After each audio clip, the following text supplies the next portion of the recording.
People ask me, how often should they weigh themselves? And should they weigh themselves at all? Well, I've got your answer right now. Hey guys, welcome back to 5nothing100nothing.com. You know what my name is, don't you?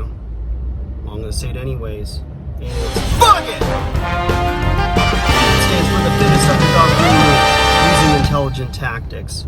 And today, guys, we are doing a little on the road shoot here. And I want to talk to you about the scale and about weighing yourself every day. And, you know, versus weighing yourself once a week, once every 2 weeks. Some people choose not to weigh themselves at all. And I think, like, whenever somebody asks me this question, it's usually like in a quick soundbite. They just want, you know, a clear, definitive answer. Should I or shouldn't I? And how often, right? If it's yes, you should, how often should I weigh myself? I'll tell you what, I've known people that will weigh themselves every single day. And I know people that weigh themselves 3 times a day, once a week, once a month, sometimes never at all. I mean, I work with people that will go to the doctor and, you know, for a checkup or physical or something, and they refuse to get on the scale. They're just like, no, I'm not getting on. I know my weight. And they're generally off by about 10 or 15 pounds. And usually it's not in favor, meaning a weight loss, but it's usually a weight gain.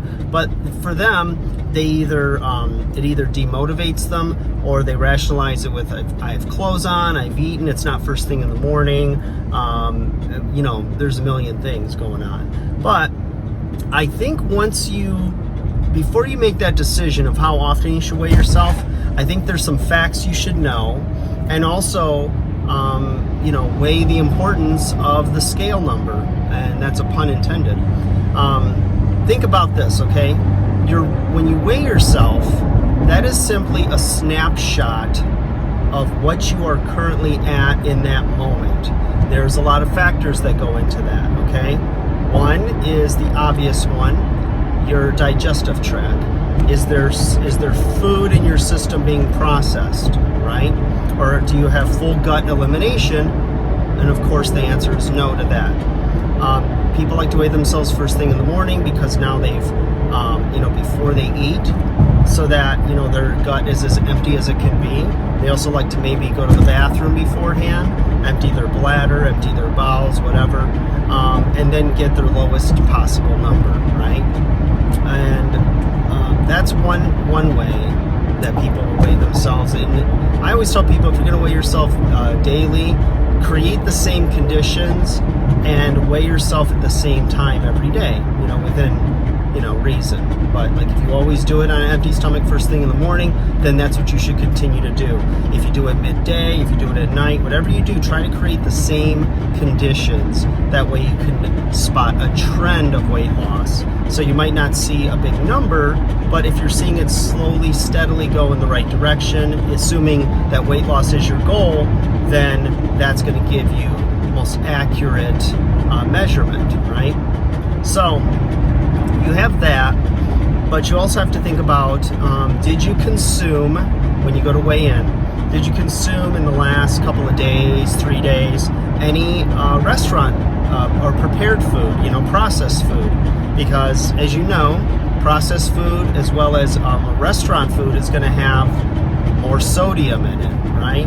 So sodium retains water, and that's going to affect your scale weight. So it's going to show, you know, a higher number than maybe what your true weight is. The other thing is, what is your overall goal? If your goal is a body composition change, meaning you want to put on some muscle and lose some body fat, then the scale is only going to be one small indicator of your progress. You know, I always recommend my clients to do either a skin caliper test, or to save time, is to use, like we have at the gym, an in-body measurement, which basically you stand on a scale in less than a minute, you're done, and it gives you a snapshot of your body fat mass to your muscle mass, and a breakdown of where fat is stored. So if there's more fat in the lower body, intra-abdominal fat, or visceral fat. as well as subcutaneous, which is the fat closest to the surface level of your body. So there's a lot of factors and a lot of things that a measurement to check your muscle mass can tell you about your overall weight. I've had clients that would they would simply look at the scale, be completely discouraged because the scale shows they gained 5 pounds, but I'm eating better and I'm working out like crazy, and yeah, I'm stronger, but I either haven't lost any weight or perhaps, like I said, they've gained weight. So then we'll do an in-body, and hopefully we'll have a comparison of a previous test so that they can see if they've gained muscle mass, if they're just gaining fat mass, because I don't want to completely discard the result that you're getting on the scale. Especially if you are in the obese or morbidly obese category and need to drop body fat, then it gives us an indicator if you're going in the right direction or not. You've got body mass index, or BMI, which is just a measure of how much overall space you're taking up, basically. And you also have the height to weight chart, which tells you in a roundabout way about what you should weigh for your height and your structure, right? None of those tests should be taken as the end-all be-all. Even a body composition test, every test has its flaws. So what I try to do is get people to look at all those things, as well as look at how their clothing is fitting, how their energy levels are, is their immune system strong, do they feel good, is their body looking more like they want it to look and perform. So again, especially if the scale really, whatever the number is, if you're up or down, could really emotionally, be bothersome, then you need to quit giving the scale number so much power and realize that it's only one measure of your health and one measure of your progress. It's not it's not everything. I think shows like Biggest Loser, where everything is based on if you lost weight, or programs like Weight Watchers, where everything is, you succeed or fail by the scale. I know it's a way to simplify results to see if you're making progress, but I found that in some cases it's done more damage, but done more harm than good. And so you need to have these other checks in place, like I said, with clothing, pictures, how am I looking, how am I feeling, how's my performance, do I have more energy? There's just so many other things, other ways to measure progress than just the scale alone. Now, that being said, there was some research done not that long ago trying to figure out which would be the best, or the frequency of how often you should weigh yourself, right? Now, it's interesting because the answer, again, was somewhere in the middle, and it always began with, it depends.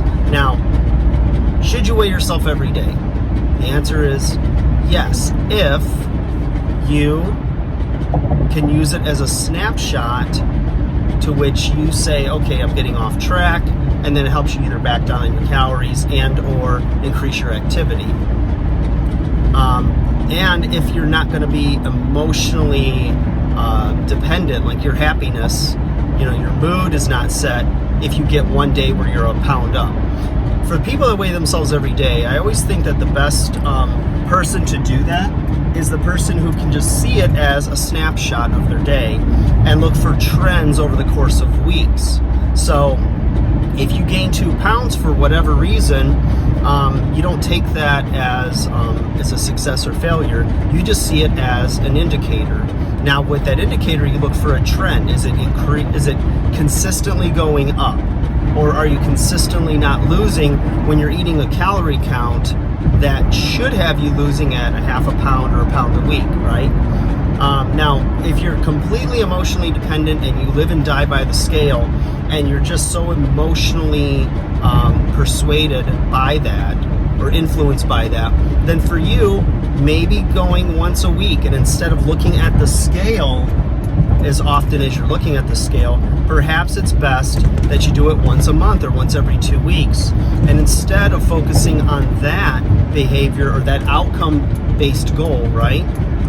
You look at behavior-based goals. So what behaviors are going to get you to your goal?